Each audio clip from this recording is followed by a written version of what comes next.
Mantan pelatih timnas Indonesia Sintayong dirumorkan akan segera bergabung dengan timnas Cina untuk memajukan sepak bolanya. Usai menelan kekalahan pahit dari Indonesia, Cina harus pulang ke tanah mereka dan menelan mimpi pahit untuk gagal lolos ke Piala Dunia. Lebih dari itu, pelatih Ivan Kovic pun dikabarkan dipecat dari jabatannya. Sintayong di sisi lain digadang-gadang adalah pelatih ideal untuk menggantikan posisi Ivan Kovic, mengingat prestasi dan ketekunan di Indonesia. Kini, kita akan membahas rumor Sintayong yang akan bergabung dengan timnas Cina. Mari kita bahas lengkapnya.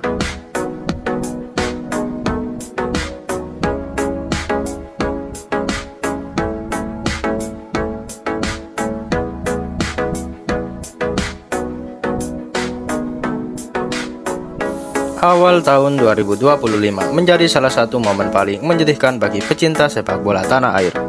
Bagaimana tidak, pelatih yang selama 5 tahun terakhir menampingi Garuda akhirnya harus kembali ke negara asalnya. Sosok tersebut tentu saja adalah Sintayong, pelatih asal Korea Selatan yang ditunjuk oleh PSSI sejak tahun 2019. Selama masa kepemimpinannya, Sintayong telah mengantarkan timnas Indonesia menorehkan sejumlah prestasi penting, dari mulai runner-up Piala AFF 2020 hingga peraih medali perunggu SEA Games 2021. Kontribusinya jelas sangat terasa.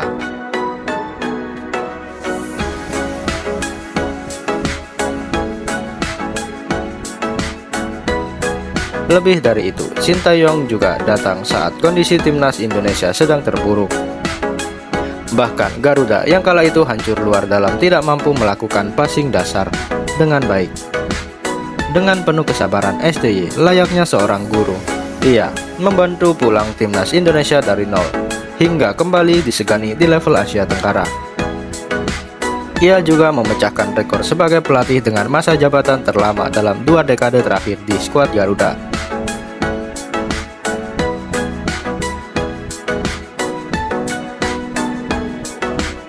STY membangun mentalitas dan kedisiplinan para pemain muda Indonesia. Ia tak segan mencoret pemain yang tidak disiplin dan seringkali mengutamakan kerja keras dibandingkan popularitas.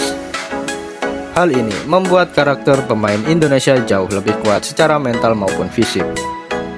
Transformasi ini diakui oleh banyak pihak sebagai lompatan besar dalam pembinaan sepak bola nasional.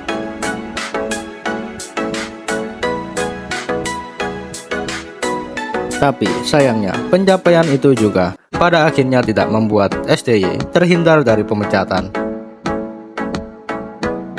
Sintayong dan PSSI akhirnya berpisah karena perbedaan visi dan pandangan tentang masa depan tim. Banyak yang menyayangkan keputusan ini, apalagi saat timnas sedang berada di jalur kebangkitan. Namun, keputusan telah diambil dan babak baru pun dimulai bagi kedua pihak. Setelah tak lagi menangani Indonesia, Sintayong pun kemudian diketahui menjabat sebagai Wakil Ketua Federasi Sepak Bola Korea Selatan. Selain itu, ia juga diangkat menjadi General Manager Seongnam FC, klub yang berlaga di Divisi 2 Korea Selatan. Namun, di tengah masa tenangnya usai berjibaku dengan timnas Indonesia, tiba-tiba muncul rumor yang menyebut bahwa timnas Cina tertarik memakai jasa STY. Timnas Cina seperti yang kita ketahui telah mengalami bencana gagal total dalam kualifikasi Piala Dunia 2026 setelah dikalahkan Indonesia 1-0 di GBK. Kekalahan itu membuat mimpi mereka untuk tampil di Piala Dunia kembali sirna. Nasib perangko Ivan Kovic pun tamat dan dipecat tanpa kompensasi.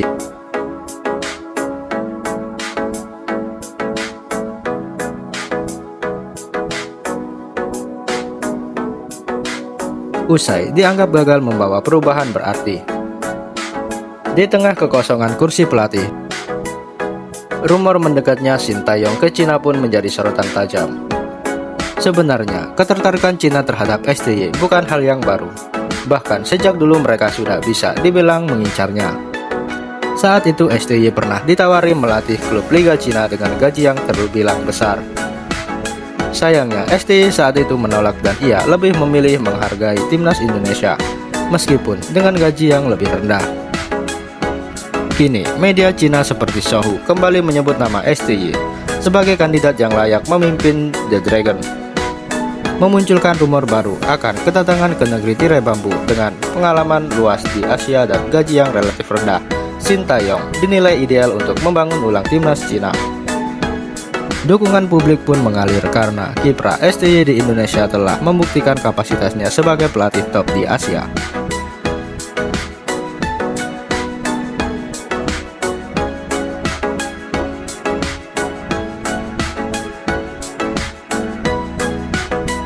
Selain pengalaman, gaya kepemimpinan yang tegas dan progresif menjadi daya tarik tersendiri.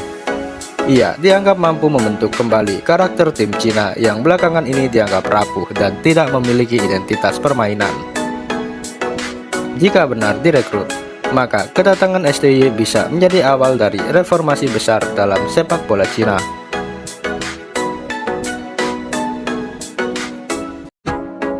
Meski STY disebut sebagai kandidat yang kuat, namun, media yang sama juga menyebut bahwa ia sebenarnya bukanlah prioritas utama bagi Federasi Cina. Media Sohu menyebut bahwa pilihan utama sebenarnya adalah pelatih asal Jepang, Umemura Kenichi. Umemura dianggap lebih cocok dengan visi jangka panjang sepak bola Cina yang kini menginginkan kemajuan ala Jepang. Keputusan ini tidak lepas dari kehendak federasi untuk merombak sistem secara menyeluruh. Terlebih, setelah kekalahan memalukan di kualifikasi Piala Dunia, Cina mereformasi sistem mereka seperti Jepang. Oleh karena itu, menunjuk pelatih Jepang dianggap sebagai langkah yang logis dan strategis untuk meniru kesuksesan negeri Sakura.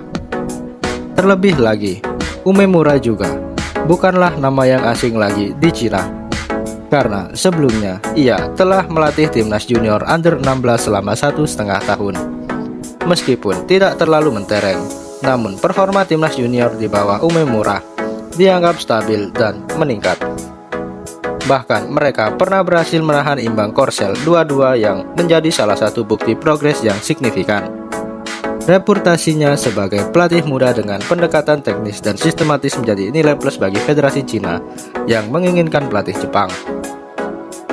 Selain itu, Umemura juga dianggap mampu bekerja dalam tekanan tinggi dan bersedia beradaptasi dengan budaya sepak bola Cina.